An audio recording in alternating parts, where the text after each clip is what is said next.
Today in this video we are going to show you how to fix your Sharp TV if it has no picture but still has sound. We are going to show you several methods for fixing this problem. Method 1. The first thing to try here is really the simplest. Just basically unplug your TV from the wall, wait about 60 seconds.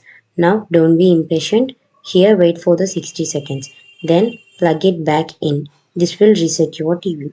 If not clears your problem, let's go on to the next try. Method 2. Look on your backside of TV. You want to make sure your HDMI cable is securely plugged into the back of connector. If not clear your problem, move the HDMI connection to another port. Most TVs have at least 2 and sometimes 3 or 4 of these ports. Method 3. This is last thing. Usually will do the trick, but this is a factory reset, so we are gonna reset your TV.